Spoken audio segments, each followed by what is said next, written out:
ಇನ್ನು ತುಮಕೂರು ಮಹಾನಗರ ಪಾಲಿಕೆಗೆ ಖಾಸಗಿ ಕಂಪನಿಯೊಂದು ಕಾರ್ಮಿಕರ ಹೆಸರಿನಲ್ಲಿ ಬರೋಬ್ಬರಿ 3 ಕೋಟಿ ರೂಪಾಯಿ ಪಂಗನಾಮ ಇಟ್ಟಿದೆ. ಹೆಂಗೆ ಅದು, ಯಾವ ತರ ಮೋಸ ಮಾಡಿದ್ರು ಅಂತ ಒಂದು ಸ್ಟೋರಿ ಇದೆ, ನೋಡೋಣ ಬನ್ನಿ. ತುಮಕೂರು ಮಹಾನಗರ ಪಾಲಿಕೆಗೆ 3 ಕೋಟಿ ರೂಪಾಯಿ ಪಂಗನಾಮ. ಕಸ ಸಂಗ್ರಹಿಸುವ ಆಟೋ ಚಾಲಕರು, ಕೆಲಸಗಾರರ ಹೆಸರಲ್ಲಿ ವಂಚನೆ. ದೋಖಾದ ಹಿಂದೆ ಅಧಿಕಾರಿಗಳು ಶಾಮೀಲು ಶಂಕೆ.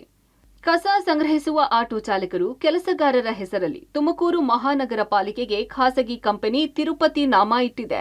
ಕಸ ವಿಲೇವಾರಿ ಮಾಡುವ ಗುತ್ತಿಗೆ ಪಡೆದ Shri Ganesha Shankar environment solution private limited ದೋಖಾ ಮಾಡಿದೆ. 3 ವರ್ಷಗಳಲ್ಲಿ ಪ್ರತಿ ತಿಂಗಳು 11 ರಿಂದ 12 ಲಕ್ಷ ರೂಪಾಯಿ ಹೆಚ್ಚುವರಿ ಹಣ ಪಡೆದ ಈ ಕಂಪನಿ ಕಾರ್ಮಿಕರ ಹೆಸರಲ್ಲಿ ಕಟ್ಟಬೇಕಾದ ಪಿಎಫ್ ಹಾಗೂ ಇಎಸ್ಐ ಕಟ್ಟದೆ ವಂಚಿಸಿದೆ. ಜಿಲ್ಲಾಧಿಕಾರಿ ಆದೇಶ ಮೀರಿ ಪ್ರತಿ ತಿಂಗಳು ಹೆಚ್ಚುವರಿ ಬಿಲ್ ಅನ್ನು ಪಾಲಿಕೆಗೆ ಸಲ್ಲಿಸಿ ಕಾರ್ಮಿಕರಿಗೆ ವಂಚಿಸಿರುವ ಕಂಪನಿ ವಿರುದ್ಧ ಸೂಕ್ತ ಕ್ರಮ ಕೈಗೊಂಡು ತುರ್ತಾಗಿ ವರದಿ ಸಲ್ಲಿಸುವಂತೆ ರಾಜ್ಯ ಕರ್ಮಚಾರಿಗಳ ಆಯೋಗವು ಪಾಲಿಕೆಗೆ ತಾಕೀತು ಮಾಡಿದೆ.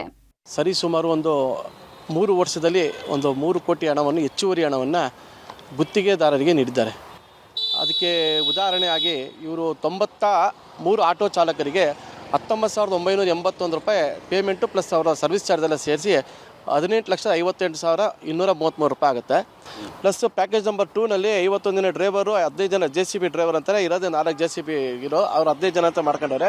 ಕ್ಲೀನರ್ ಅಂತ 19 ಜನ ಮಾಡ್ಕೊಂಡಿರ್ತಾರೆ. ಅವ್ರು 19 ಜನ ಯಾರು ಅಂತ ಇದುವರೆಗೂ ತೋರಿಸಿಲ್ಲ. ಅವರು ಸೂಟು ಪುಟ್ಟು ಹಾಕೊಂಡು ಕೆಲಸ ಮಾಡ್ತಾರೆ, ಅವರು ಕ್ಲೀನರ್ ಅಂತ ತೋರಿಸ್ಕೊಂಡವ್ರೆ. ಅವ್ರಿಗೆ 20,000 ಸಂಬಳ. ಲೋಡರ್ಸ್ಗೆ 35 ಜನ ಅಂತ ಹಾಕೊಂಡಿದ್ದಾರೆ, ಅದಕ್ಕೆ ಇವ್ರಿಗೆ 27,510 ರೂಪಾಯಿ. ಟೋಟಲ್ ಬಂದ್ಬಿಟ್ಟು 7,77,000 ಟೋಟಲ್ ಬರುತ್ತೆ. ಇದು 3 ಪ್ಯಾಕೇಜಿಂದ ಸೇರಿಸಿ ಇವರಿಗೆ 87,37,994 ರೂಪಾಯಿ ಬಿಲ್ ಆಗಬೇಕು. 10 ಲಕ್ಷ ಅವರು ಜಾಸ್ತಿ ಅಮೌಂಟ್ ಕೊಡ್ತಾ ಇದ್ದಾರೆ. ಮಹಾನಗರ ಪಾಲಿಕೆ ಸಮಗ್ರ ಘನತ್ಯಾಜ್ಯ ವಸ್ತು ನಿರ್ವಹಣೆ ಅಡಿ ಪ್ಯಾಕೇಜ್ 3ರ ಅಡಿ ಮನೆಗಳಲ್ಲಿ ಕಸ ಸಂಗ್ರಹಿಸುವ 98 ಆಟೋಗಳ ಚಾಲಕರು, ರಸ್ತೆ ಬೀದಿ ಬದಿ ಕಸ ಸಂಗ್ರಹಣೆಯ 96 ಜನರಿಗೆ ಮೂಲ ಸೌಲಭ್ಯ ಒದಗಿಸಬೇಕಿತ್ತು. ಆದರೆ ಕಂಪನಿ ಮಾಡಿಲ್ಲ. ಇದು ಆ್ಯಕ್ಚುಲಿ ಹಳೆ ಕೇಸ್, ಇದು ನಾಟ್ ದ ಪ್ರೆಸೆಂಟ್ ಕೇಸ್. ಒಂದು 5-6 ಇಯರ್ಸ್ ಬ್ಯಾಕ್ ಒಬ್ಬ ಕಾಂಟ್ರಾಕ್ಟರ್ ಇಂದ ಇದೊಂದು ಇಶ್ಯೂ ಆಗಿತ್ತು.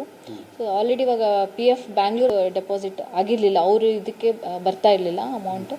But it is one specific case. ಒಂದು ತಿಂಗಳಲ್ಲಿ ಸಾಲ್ವ್ ಮಾಡ್ತೀವಿ. ಗಣೇಶ ಶಂಕರ್ ಕಂಪನಿ ತುಮಕೂರು ಮಹಾನಗರ ಪಾಲಿಕೆಗೆ ಮಾನವ ಸಂಪನ್ಮೂಲ ಒದಗಿಸುತ್ತಿದ್ದು, ಕಸದಲ್ಲೇ ರಸ ಉತ್ಪತ್ತಿ ಮಾಡುವುದರಲ್ಲಿ ಎತ್ತಿದ ಕೈ ಎನಿಸಿದೆ. ಮನೆಗಳಲ್ಲಿ ಕಸ ಸಂಗ್ರಹಿಸುವ 98 ಆಟೋಗಳ ಚಾಲಕರು, ಕ್ಲೀನರ್ಗಳು ಹಾಗೂ ರಸ್ತೆ ಬೀದಿ ಬದಿ ಕಸ ಸಂಗ್ರಹಣೆಯ ಲೋಡರ್ಸ್ ಅಲ್ಲದೆ JCB ಟಿಪ್ಪರ್ಗಳಲ್ಲಿ ಕಾರ್ಯನಿರ್ವಹಿಸುವ ಕಾರ್ಮಿಕರನ್ನು ಒದಗಿಸಿದೆ. ಈ ಕಂಪನಿ ಚಾಲಾಕಿತನ ತೋರುತ್ತಾ ಬಂದಿದ್ದು 30 ದಿನ ಹಾಜರಾತಿ ತೋರಿಸುತ್ತದೆ. ಆದರೆ ಭಾನುವಾರದ ರಜಾ ದಿನದ ಸಂಬಳ ಕಾರ್ಮಿಕರಿಗೆ ಕಡಿತ ಮಾಡುತ್ತದೆ. ಈ ದೋಖಾದ ಹಿಂದೆ 16 ವರ್ಷದಿಂದ ಪಾಲಿಕೆಯಲ್ಲೇ ಬೀಡು ಬಿಟ್ಟಿದ್ದ ಕೆಲ ಅಧಿಕಾರಿಗಳು ಇದ್ದಾರೆ ಎನ್ನಲಾಗಿದೆ. Manjunatha, public TV, Tumakuru.